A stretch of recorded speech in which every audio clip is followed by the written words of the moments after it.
All righty. Welcome. I am Heather Pierce Campbell, the legal website warrior.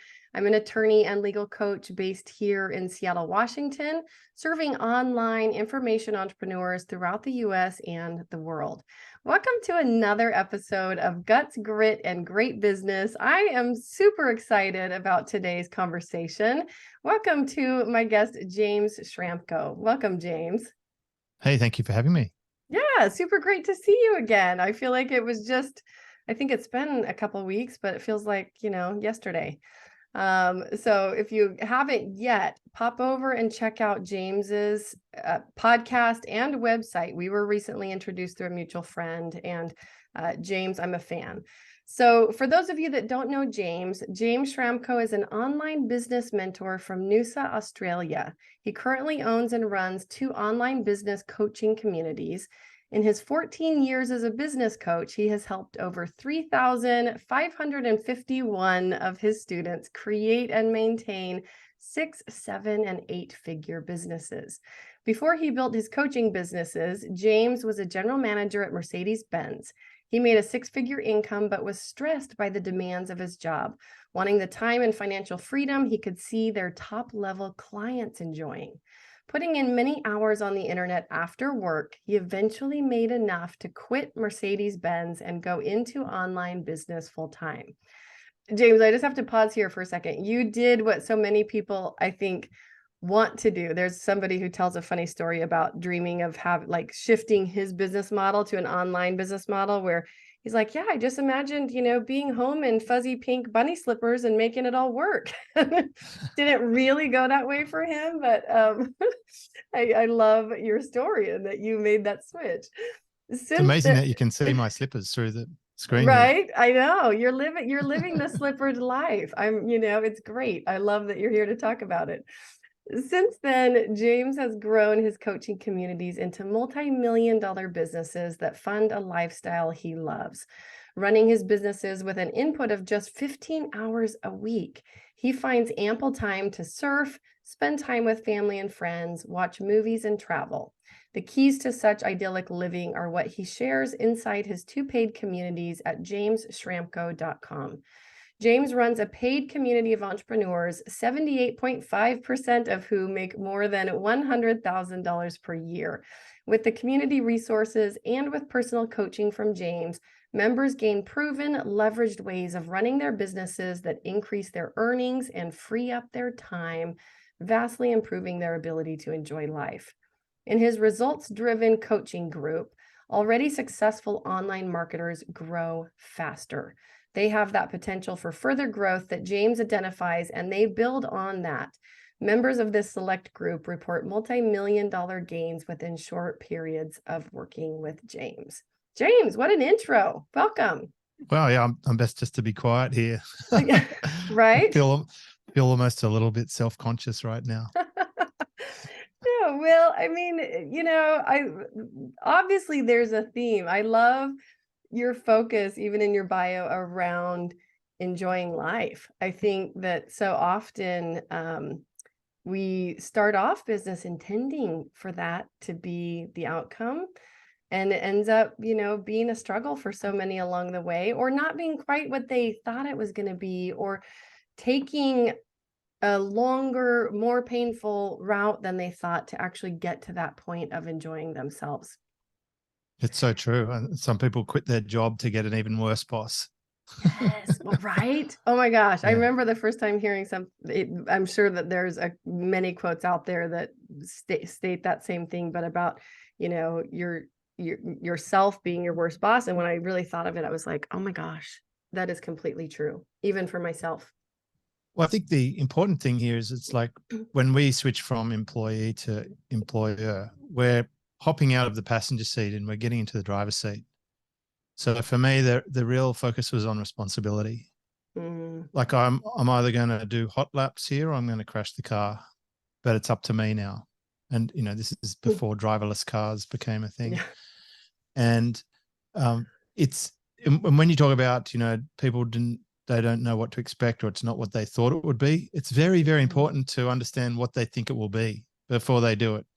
Because if you're clear on what you think it will be, and that's pretty accurate, and you realize there's going to be difficulties and challenges along the way, and that there'll always be things to come along and disrupt you, and you're okay with that. In fact, some people are even excited about it. They're so excited about it, they create chaos and change in their life so that they can have more to deal with. I mean, understanding yourself is absolutely the key to having a great business, because if you don't understand yourself, you'll always get unexpected things that that challenge you, and you may not recover from those. How, like, going back in your journey, because I always love to hear from a guest around the, stories from around the time that they made the leap, like made the switch. Like, you obviously were working a job, right? Nothing wrong with the job, but if it's not working for you and you're somebody who really is designed or cut out to or inspired to be an entrepreneur, and you need to do things differently, knowing how or when to make that switch, I think, can be really hard. Can you share with us? It wasn't like an on the spot thing. It was a gradual build up. I like that quote about things happening gradually and then suddenly. So for me, that's how it worked. I was reading books from business people. I'd early on in my sales career, I was given cassette tapes that had really great teachings like Maxwell Maltz's Psycho-Cybernetics. It had entrepreneurial heroes like Jim Rohn, etc.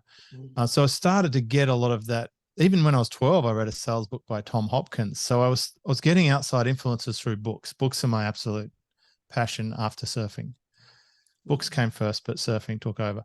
Right. And if you're not watching the video, just in case you're concerned that James isn't telling the truth, pop over and check out his background behind him, which is, I'm pretty sure is not one of the screened backgrounds, right? It's a real background. Yeah, it's a real background. That's right.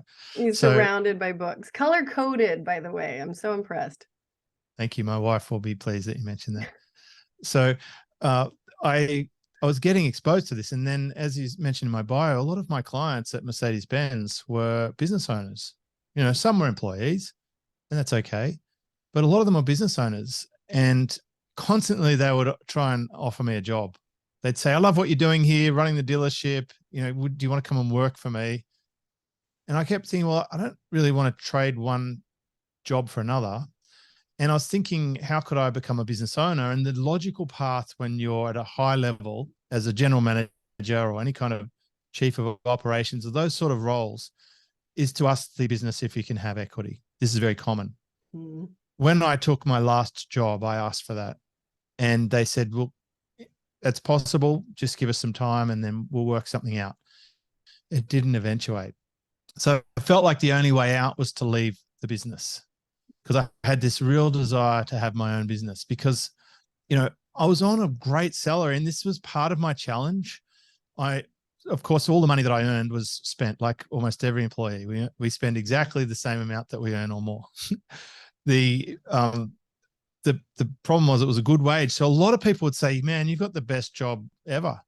You're getting around $300,000 a year. You've got 2 Mercedes-Benz company cars. You've got a laptop and a phone, and you get a day off here or there. What's wrong with that? And right, it's almost so like prestigious. The golden handcuffs, right? It was like rising to the top of the castle in employee land. However, when I started mixing with people from other places, I started to get this sort of benchmarking happening. There was one friend I bumped into, and we were on an airplane together from San Francisco to Los Angeles. And in the flight, we got to chatting, and it turned out he was making $100,000 a month with his online business. And he said, why do you short sell yourself? And it's just like kind of really hit me in the face a bit. It's like, to everyone else, I'm doing really well, but to him, I'm a loser. Yeah. I thought, isn't that interesting? And then when we went to this conference we were at, there was another guy there, and he was making $100,000 a day. And it was some kind of a pattern interrupt that really pushed my concept in it. And from that point, I really felt like I'm undervaluing myself, that if I'm able to generate so much income for my employer, and if I've got good skills and I could back myself, maybe I could go out on my own if I want to take that responsibility. Hard, because at the time I had 4 children, I had a mortgage, did all the things that normal people do. So, the money was coming in, money was going out. So the cost of living also, just for reference, and it's important to mention this, is very, very high in Sydney. I say this because I've now discovered that you could buy a whole house in America for like less than $100,000. In Australia, a house is $1 million. So we're talking a real extreme. So what sounds like a lot of money doesn't end up being a lot of money after you pay all your expenses. So I started teaching myself how to build a website because I thought building a website was my pathway to the internet. And I'd observed these things happening. In my family had a travel agency, and now people weren't coming in and they were starting to book online. And I noticed that customers would come in, and instead of us telling them what models are coming next, they were telling us because it was all online. I'm like, this internet thing, this is a thing. This was in the this was around the early 2000s, 2005 is when I got my first domain. There's a whole story around how I got a domain, but I needed to get my domain on the internet. And so I needed to figure out how to buy a website, how to make a website. And I didn't want to buy a website because websites then were $20,000, $15,000. Right? Yeah. It's very different to now. There's no Wix. You can't just pop a website up today. There's no Facebook pages. I don't think there maybe even just wasn't even a Facebook back then. It was so early, relatively speaking, compared to now. Like, we'll record this in 2022. That was quite a long time ago. And I struggled so much just building a website that kind of stopped me. And it was unbelievably difficult. I'm like, I don't get it. I'm a high performer in work. I'm not stupid. It doesn't seem like it should be so difficult, but I'm not a coder or a technical person either. So I got stuck. And I was putting in hours every night. Like I drag the cable, plug it into the dial-up, put the laptop on my lap. I didn't even have a computer until 2005. Like the last computer I had at home was like 1995. So I had to start from scratch. And what I discovered sort of by accident is that in my journey of trying to figure out how to get a website online, I realized that a lot of other people would have the same struggle. And so the first thing that created that pathway for me was becoming an affiliate of the software that I managed to get working and to go and find other people just like me. So I solved my own problem, and then I solved it for other people, and I started building up my affiliate income. At first, it was very slow. It was like $150 a month, then $500, and then $750, and then $1,000, and then $2,000, and then $2,500. I got up to about $5,000 a month, and I kind of got stuck there. And then I was able to jump it to $10,000 a month. I had an innovation that doubled that, but I was still not quite anywhere my income, so I couldn't quit. So I needed to take it to the next step. And that's when I had another innovation, and I was able to double it again.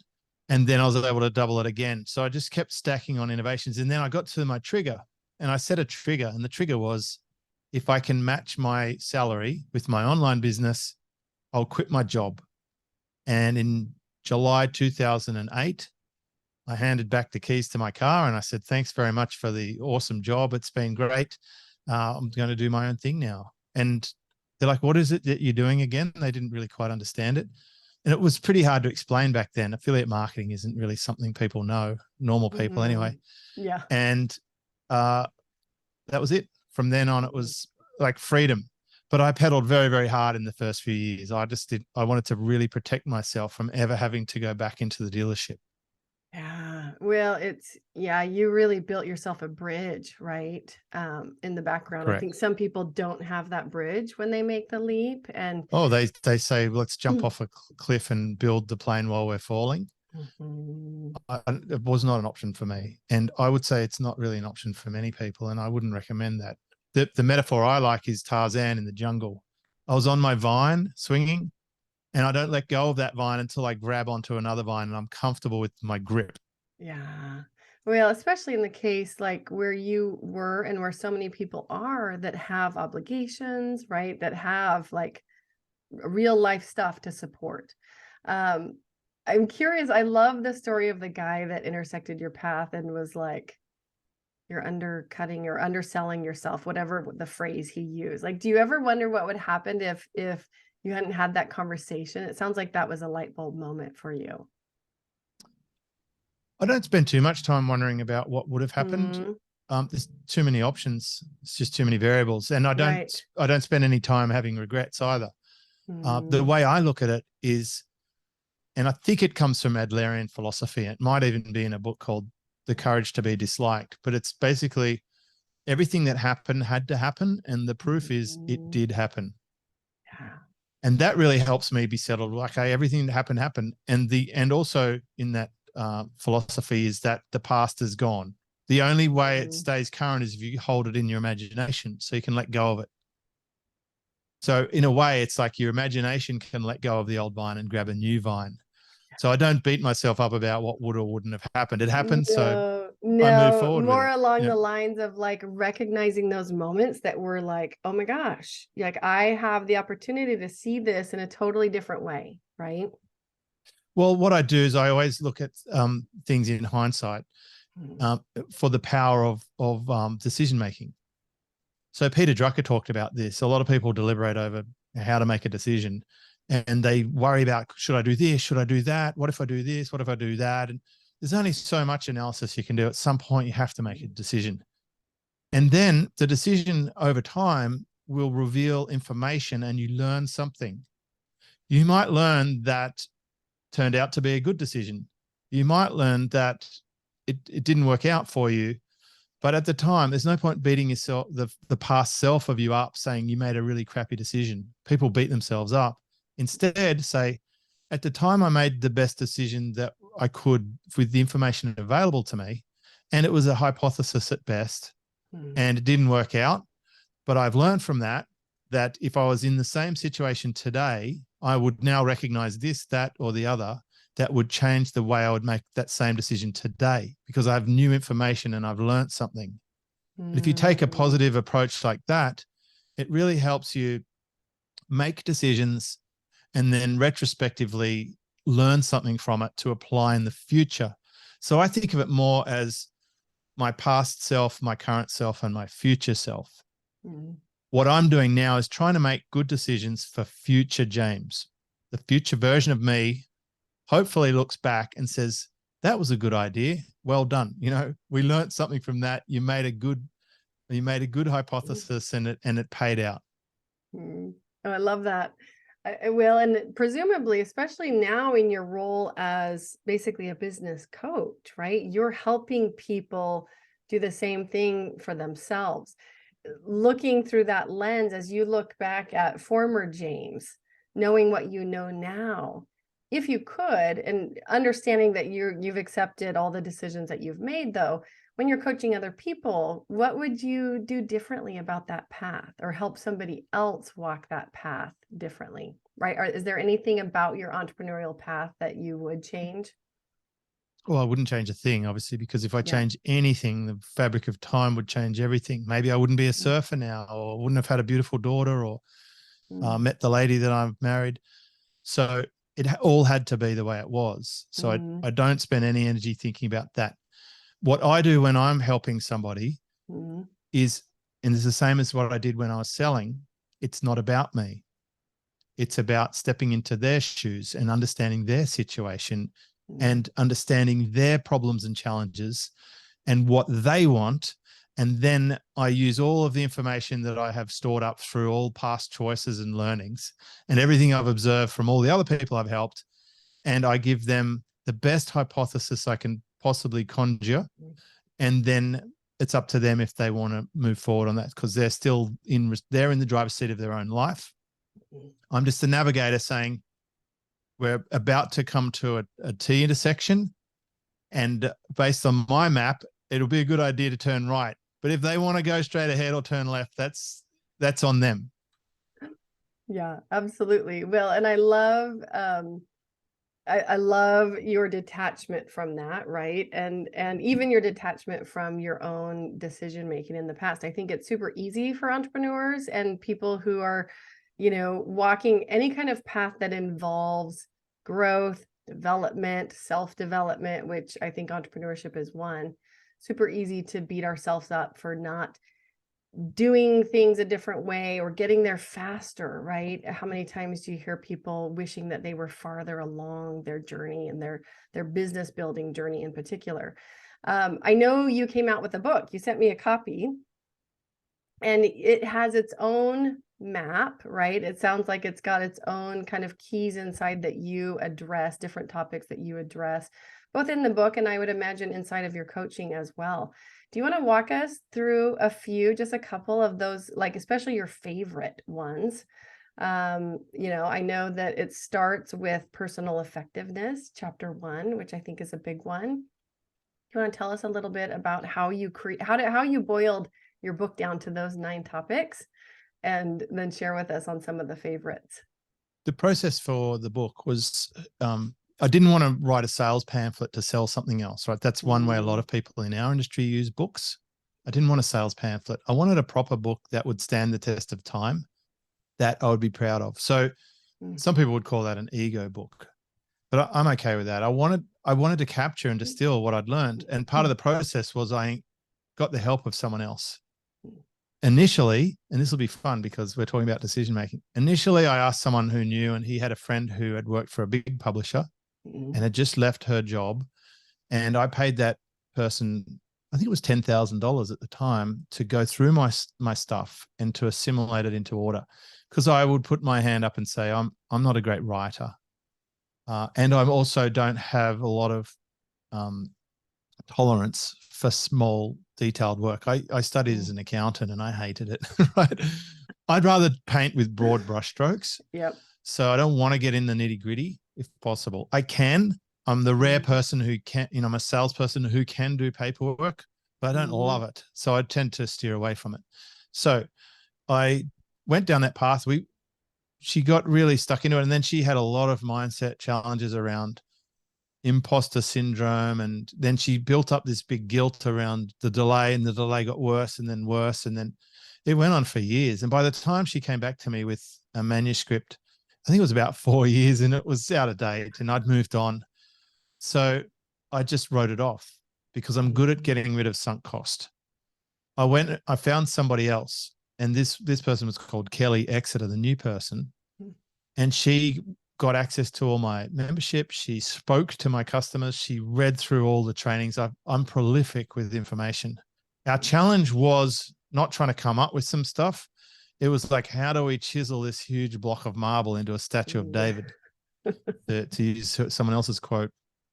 And what she came up with was this structure in this order. So I don't take any credit for that whatsoever. And she also titled it as well. She said, when I think about what you're doing here, I really feel like you're helping people work less and make more. And that's how it came about. All of the information is from my own transcripts. She would send me a question and I would answer it. So she basically took it all and organized it. She curated it, mapped it out.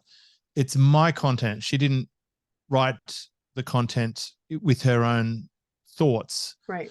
They're my thoughts organized by her and structured. And then I meticulously went through, I read the manuscript, put lines through it, etc. Went through the digital version and rewrote anything to make it all about me. In some cases, reversing meanings or stripping out things, because there's things that I'm particularly careful about the words you use to communicate. Right. Yep. So I took it and I made it my style. So it really does. It ended up being my style.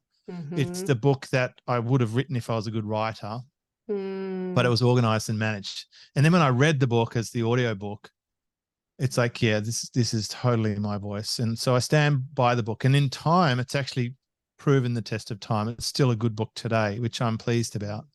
And I've been sitting on the next 2 books for at least a year or 2, waiting for them to get matured and just right. I'm in no hurry. And I really want to highlight that point you mentioned about speed. Yeah. I scrapped my entire brand this year, actually, which was called Superfast Business. And when I started online, speed was the focus. And everyone, like, you can choose good quality, you can choose fast, you can choose a good price, right? And you can pick 2. And I thought, well, I'm not the cheapest. I don't want to be a race to the bottom. I learned that from Mercedes-Benz. We're not selling cheap shit. The second thing is I'm obviously going to be good and I'm going to be fast. But these days, with the work that I'm doing, I realize that some people in their desire to be so fast, they're making a lot of noise, but not getting a lot of signal. They're doing a lot of stuff, but doing nothing that great. So I take my time with things like that. You want to do a lot more research. You want to do a lot more editing. These are the areas that people generally miss. They're mostly just doing the middle bit, the doing. So research, should you even do it at all? So if you ask me my favorite topic in the book, I reckon it's chapter 3, which is focused on the power of 60-4-4. Because when I was reading about the 80-20 principle, and we've probably read it in the 4-Hour Work Week, we've maybe found the master book by Richard Koch, the 80-20 principle. I realized that it can be applied to itself. They call that being fractal. That 80-20 can be 80-20. And if you 80-20 the 20 of the 80-20, you end up with 4. And if you 80 the 80, you end up with 64. What it means in very simple terms is that I became aware that about 2/3 of the results we get come from around 4% of our inputs. This is very liberating when you understand it, because it means we're so worried about all this stuff, but most of this stuff, like the bulk of this stuff, does not matter. You could literally stop doing a whole bunch of stuff and not only get the same result, but you may even get a better result, because any stuff you're doing that takes you away from the really, really important stuff is actually costing you. So for example, if you're a lawyer and you spent like 6 hours a day lawyering, if for 5 of those hours you were rearranging the coffee cups in the tea room, and for 1 of the hours you were doing super high power work in the courtroom, and that's where you get all your money, but you don't get paid for those 5 hours of rearranging the teacups. But you're busy, for that time. But some activities are just far more important and tied to the actual result that you're getting than others. So identifying those is very important. So that really is it's a power move. It's a leverage thing that once you understand, and more importantly, once you teach to your team, then that's going to change your life. And I say that very deliberately because some people listening will not have a team yet. So your leverage is limited just to your own capacity, but you can buy time. This is really important. You can go and buy other people's time. They will sell you their time and they'll put it on a payment plan called a wage, right? So you can go and buy people's time to do things that gets you off the hook for having to do it all together. And if you're buying people to do the things that are the sort of commoditized things, then you can only ever work on the really high value stuff. Then your life really transforms. How do you help your clients get so crystal clear on what is the highest value, right? Because when you're talking about 4% of everything that they're doing, it's a very, very slim amount of really in total what we do. Yeah. So, I mean, there's obviously like patterns of what people spend their time on that they should never do. Right. So a lot of people who have a podcast would edit their own podcast, which is insanity. A lot of people do their own bookkeeping. A lot of people send their own emails. A lot of people muck around with their website. And I've made all these mistakes along the way, but every time I've dumped one of these tasks, I used to do my own bookkeeping. I used to build my own website. I used to write my own articles. I used to do my own support. I used to send my own emails. I used to edit my own podcasts. As soon as I got rid of all of those things, well, my time freed up. I work the least I've ever worked now, and I make the most I've ever made. So I'm kind of constantly refining this and proving the point. Yeah. Well, and I'm curious what you find in walking other people through this path. Is the hardest point starting, or are there multiple points along the journey, right, of outsourcing, trying to create that leverage that you see being particularly sticky for people? Well, for some people, this will be the first time they've ever heard this concept. So they're not even problem aware. So in marketing, we'd say they're not problem aware. They're just going about doing life, Like, and most people do life in a way that's not great. For example, like just general things, there's like an average debt for the population. Like most people have a credit card debt. Most people think you go to school, go to university, you get a job, you buy a house, you pay off your car, and that's how they live. They watch um, reality TV at night, they drink alcohol, they eat rubbish, and they go to sleep and then repeat it the next day. They're just living in a trance, basically. Once you wake up from that coma, you can actually start living, get off the grid in that way. So I've challenged almost all of those things. You don't have to go through university. You don't need to hock yourself into the eyeballs in bad debt. You don't have to eat rubbish. You don't have to numb your brain with stuff while there's other things you could be doing. So get off the system and start doing things alternatively. There's no question I live a contrarian life to most people, but most people aren't happy. If you take polls or surveys, they're like, oh, the government, oh, it's a recession, oh, the price of food, oh, gas is so expensive. Like, it's just constant whinging. But you don't have to participate in that part of society if you don't want. You can live in a surplus. You can do work you actually enjoy, but you do need to think differently. So it's about rewriting the software in our neck-top computer.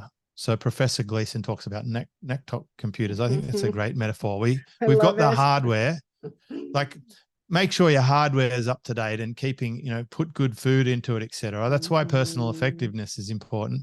Right. Drink I was your going to water. say, revisit chapter 1, right? Sounds like Get we're your getting sleep. into chapter 1 stuff. Yeah. Turn off all the social, notifications that are just sucking your bandwidth. And then rewrite the software in your neck-top computer, like install better software. Be aware of the 64.4. Have that desire to find people to help you out with the tasks. Of course, to do that, you need to know what you actually spend your time on. So generally, it's a good idea to do an inventory of where you spend your time. If you do that for a little while, it's very easy to pull it apart. So I would, in terms of how I help people with it, I'd say, so Heather, tell me about this activity you've listed here. What happens there? Right. And then we'd just go through and we'd question them and see if they're tied to our highest activity. I would want to know what people are selling, and of what they're selling, which are the best things they sell and which things never sell, which things are the most profitable or not profitable, which things do they enjoy or not, or do not enjoy. And then once we've found that highest value offer, and then we look at how we might package it better, then we can start stripping away everything else. So constantly, the people who come to me are just overly complicated. They've got all these products for sale. They've got different levels of stuff. It's very confusing. And we delete most of it. And suddenly they have breath of fresh air. They've got like one or two things to focus on, and they actually love it. And they can let go of the stress and the pressure of trying to do everything. You cannot do everything, especially if you have an online business, because your business is always open. There's an unlimited number of things you could do. So having a filter to eliminate almost all of it is very relaxing. Were any of like these, when you sorted this out for your own path, right? Did you find some of the stuff that you have just walked us through, any of it more challenging than others? What did you find in your own journey around implementing this stuff? Getting off 7-day-a-week work was challenging because society will tell us that hard work is good, that we have to have a work ethic, that we've got to be a hard worker, that we've got to work hard to make money. It's all bullshit. And if you believe it, if you sell your time for money and you don't sell it for enough, then you're just going to be sort of stuck at level 1. Like you never progress from that. So again, if you've said to someone, okay, I'm going to sell you my time, I'll give you 40 hours a week forever, then that's 40 hours a week out of your inventory of available hours gone. There's not much left for you to find leverage. There's not that much leverage in it. Now, it's okay to be an employee, and I certainly was for a long time. There's lots of other benefits of being an employee. You get to learn, you get a low risk environment. You can switch it off when you go home, maybe, but less and less so these days. They might cover some benefits, especially in North America. They might cover your health benefits, et cetera. So there's a lot of little things that would hold someone into a job. If you're going to be an employer, though, you want to make sure you're an employer of choice, because we're in the age now, especially because of the pandemic, people are aware that they have options and that they can do it. I think when COVID came, it actually opened the eyes of a lot of people to my world that I'd already been living for more than 10 years beforehand. And no one else really understood that you can operate from wherever you want. You can work with whoever you want in whatever product you want. You don't even have to be the expert. For example, in the United States, a lot of the people who own medical practices aren't medical. They're just business owners who buy the land and get a business going and then hire in doctors, right? So the business owner's making all the money and the doctors are still grinding out their hours. Yeah. Well, it's so interesting what you raise even about COVID, because my first question is, do you think it will change the landscape when it comes to entrepreneurship? But I have another question first, going back to your days of figuring out the software, creating, generating affiliate revenue. Do you think that that particular piece had you really focused in at the start of your journey around this concept of creating leverage, creating recurring revenue? Like, do you think there was some exposure there that influenced the way that you even approached the start of your business? Yeah, because when I was selling the software, it was one piece of software for one commission. So it's what we call onesies, right? In fact, the software was $198 and I got $49.25 per sale. So if I sold 10, I'd make less than $500. And so I needed to sell more and more. And then each month I'd start again, just like when I was selling cars. We'd start the month from scratch. But I figured out a way to fix that when I was selling cars. And I started selling cars that weren't built yet, cars that were coming. I'd find out what's coming. And then I'd go to my customers and say, guess what's coming next year? Would you like to place a deposit and pre-order it? Because when it comes, you won't be able to get it. And also when it comes, because people can't get it, they'll probably pay more than the retail value. So I would go into a month with half my month covered. You're describing current market conditions for new cars.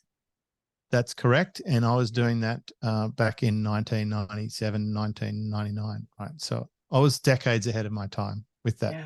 I was the only salesperson doing that. So, but I was also the number one salesperson in the whole of Australia. Go figure. So anyway, I've applied the same principles. When I'm selling these one-time things, I'm like, how can I get a bank of sales coming down the track?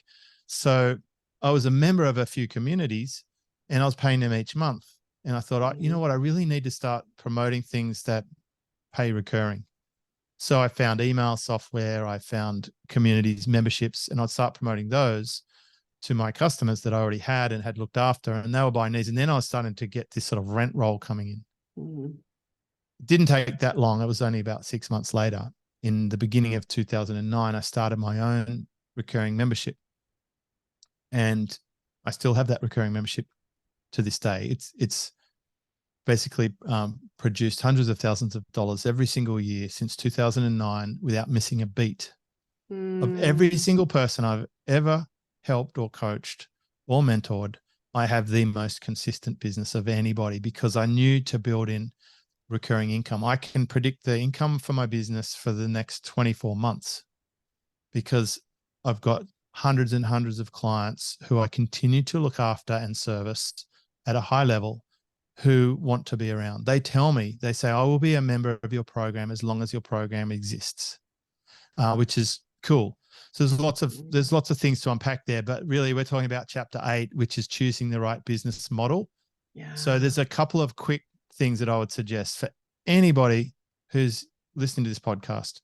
One, look for recurring income if possible. And it's available in many businesses that you wouldn't even think it is. For even a florist, they could say, Heather, would you spend $100 a month and we'll just bring a beautiful fresh arrangement around to your house every 2 weeks, whatever. Other thing to do is to look for higher price points. Across the board, with almost everyone I've ever worked with, when we find a higher priced item, there's usually more profit involved and also more enjoyment. It's just more fun dealing with first class or business class than economy class. The third thing would be to try and find something you could do for quite some time, without burning out so avoiding fads. Yeah. Not just getting excited about this fantastic business model that someone's pitching that everyone else is doing it all at exactly the same time, and then a year later nobody's even thinking about. Right. Because they come along all the time. Yeah, I was going to say, particularly in the online digital space, right? I bet you've seen your share of fads since the. Oh my God. I mean, since I've been online, they've come and gone like a revolving door. But here's the really telling part. Since 2009, I've run a recurring subscription coaching membership. Since 2009, I've run a podcast. Since 2009, I run live events every year, except for 2021. It's the only year. So there's things I've done consistently the whole time. So there are core things that you can sustain. I like this idea. So I would switch out growth. Growth's important and it's obviously required for a business to survive. But what a lot of the entrepreneurial types should do, because they're quite visionary, because they tend to get excited about stuff like popcorn in a pan, we need to say, what could we do for a long time and still be happy about? And so I will project a time frame for people when they're thinking about an idea. I might say, will you be happy doing this in 2 or 3 years from now or 5 years from now? Does it stand the test of time? Is this market shrinking like the video market, or is it growing like like streaming videos, for example? Short streaming videos are hot right now. They're going to continue to be hot. I can't see it going back. Yeah. Well, and it's, I love the perspective that you bring, because I think it is really easy for somebody to make a decision. And I think the other thing that we're told, especially as entrepreneurs, is to experiment, right? To try something and run it as an experiment, which I think is important, but also this lens on longevity and something that's sustainable and that you can show up to every day, I think is really key to building a business that stands the test of time and that you enjoy being in. Well, I'm migrating my community right now. Like as we record this, we're tipping hundreds of members across into a new version of what I offer. So you do have to innovate. I've been that current platform that we're coming from, I've kept consistent for about 7 or 8 years, but it's now at the end of its life. It has to change. You do have to commit to innovation. You do have to do research and development. But like most things, you can do it in a test space where you're not going to destroy your core offer. So what I did is bring across my hyper users and people whose opinion I care about to come and test it before the rest of us came. They like sending out the search party saying, here's what I've made. Can you try it and tell me what you think? And we back and forth a bit. And then a week later, I'm like, is this something you feel like is going to do everything we need it to do? They're like, oh, I love it. The usability is light years ahead of where we're at, or, there's no red flags. And so, right, okay, let's do this. And so you can do things safely, especially online. You can test things. This is where it's funny with the lawyer, because you have to be careful testing prices and stuff. People could be upset if one person buys one price and another person sees another price, with split testing and so forth, from what I understand. So you got to be careful. There's lots of gotchas. However, you can do pilot programs and try stuff, but go back to Tarzan. I will get a good firm hand on that next vine before I risk letting go. And I calculate the risk. If I move from one platform to another, and if I want to switch billing, the risk is I might lose 100% of my customers.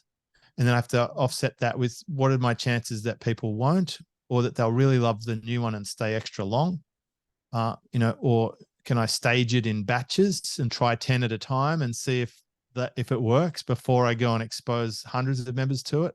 So there's lots of things you can do to reduce down your risk. I love that. That's such a great example. And especially as you think about, like, you mentioning platforms, I think technology is a big challenge for people. Even now, with so many options, it still remains, at least I see it with the clients that I work with, a significant challenge when it comes to decision making, growth, even launching something, right? So I love your perspective on being able to test that and having ways to do it successfully so that it doesn't, you minimize those potential hiccups. Well, it's also easier for me because I have so many people using different Right. tools. Yes. I know I know what my clients use, and I know what they like about it and what they don't like. And I've got whole batches of clients using the same tool sets, and I actually Mhm. network them together on them. So that's been a real advantage for me, is to have almost no risk trying a platform, because I know that there's so many people happy with it Mhm. and how they're using it. Yeah. What is what's your very favorite part about what you do? Uh, well, I feel like I'm happy. Like sometimes you have to pinch yourself and think, well, this really wouldn't have been possible without the technology that's around now. So the very favorite part is that it is so leveraged. I mean, contrasting to the job I had, that was really hard work and very stressful and traumatic. And I'd drive off from my family in the morning in my suit and go to battle, and then I'd come back exhausted and stressed and just meeting the bills. Mm, To now, where I live a absolutely amazing life. And so I don't really share a lot of that. I don't social much of it at all. I don't show people my house, and I don't post pictures of nice things, mm, because that's sort of an internal thing. My mhm, self-talk is, you've done okay, good on you. mhm, And I feel that sort of sense of security and stability, and knowing that I'm going to be okay. I I don't mhm, I don't see myself living on the streets or anything, which, for a lot of my earlier life was always a concern. Like, what if I lose mm, everything? And a lot of that trauma came from my parents having a financial setback, and us mm, going from being a pretty, I would have thought when I grew up, I thought we were fairly rich, mm. and then we weren't rich. So it was Ah, very humbling. drastic. I was probably about 17 or 18, and my parents had a big financial hit, and I had to go from study to having a job in debt Mhm, collection, no less. And from that point on, it was, and then I started having kids. So it was really, my entire working career was very, very stressful.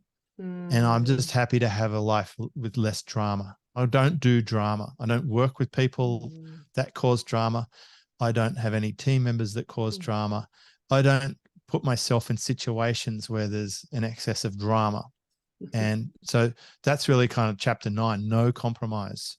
That's the thing Yeah. that I'm the most happy with, that I live a life of no compromise now. Yeah, what a place of arrival to be able to say that. I think a lot of people, if not the majority, vast majority of people feel like they have to compromise, right? Yeah. And when it became the clearest to me ever was 1 year ago from now, when our whole country was locked down, and I purchased a house here, this house that I'm in now, which is in another state to where I used to live. And I wasn't able to hop in my car and drive to it. I was only allowed to go to the airport and catch a plane to the state, and then be frog marched by the police into a bus and shunted into a 1 bedroom studio hotel room with no opening window for 14 days, fed rubbish food. And I had a 3 year old or 2 year old at the time who electrocuted herself. And outside the door is a policeman who, if you open that door, you will be arrested. And that is when I realized how much I value my freedom and how Mm, good my life is. And I feel like a lot of people are living their life in that quarantine style mm. environment, but they just don't even recognize it. Yeah. Oh, it's so true. And I think having an experience like that, you get to see how far you've come. And well, it's a little bit like boiling a frog, right? You drop a frog into hot water and it's like really obvious, but people just acclimate over time to things that they might normally, it's like the compounding pressure. They might normally have said, "Oh, that's really uncomfortable." But when it slowly builds, it can be hard to recognize when it's all around Yeah. us. Because they're not lucid, they're not aware. They're not getting enough sleep. They're not eating good food. They're not thinking about it. And so that's a compromise. Yeah. If you let compromise build, it collapses in the end. So yes, I was immediately resistant to all of the controls that started being put in place, being told to do this and to scan that and to be here and not there. And it was extremely confronting to me because I'd been out in the wild for so long, like 12 years of freedom. So you go stick a free range back in a cage, they're not going to like it. Like a feral cat, right? Yeah, I wouldn't say I'm feral, but I'd say I'm free teasing. range. I'm Free range is a teasing. better metaphor. Totally. No, I'm just thinking of Free the spirit. yes, totally free spirited. Um, James, for folks that want to get to know more about your work, that are curious about your memberships and your membership programs and your coaching, where do you like to send folks? I'm pretty much James Schramko Mm. anywhere you're at. If you're on Instagram or LinkedIn or YouTube or Facebook, just jamesschramko.com Awesome. website. And yep. And if you're listening, James Schramko is spelled with an SCHRAMKO. James, you've covered some great, like we've really hit some highlights. I'm excited to dig into your book. If there is a final point that you would like to leave our listeners with today, what would it be? I'd say my wish would be, as a result of being here and listening to this podcast, that you would make an honest assessment about, how do you score on some of the things we talked about? Do you feel like you've got compromise? Do you feel like you're living your absolute best life without restriction? Do you feel like you've got the best business model? Do you feel like you're spending your time in the right areas? And it'd be great if you made one action step for yourself. And that's what I encourage the people I'm helping, like one thing per week. Write it up on a whiteboard or a post-it note, and then go and do that. You'll feel really good about making that change. And by all means, come back and let us know what you did, or if there was some kind of Yeah. impact. That'd be really amazing. Totally. Well, I think often it just starts with the willingness to look, right? I think so Yeah. often people are afraid to really take an honest look at circumstances. So I appreciate you. I really appreciate your approach of no compromise and having very clear boundaries in your life. I think it's super important that we be reminded of this as a possibility on a regular basis. So thanks so much for joining me today, James. It's been great. Thank you. Thanks for having me. Oh.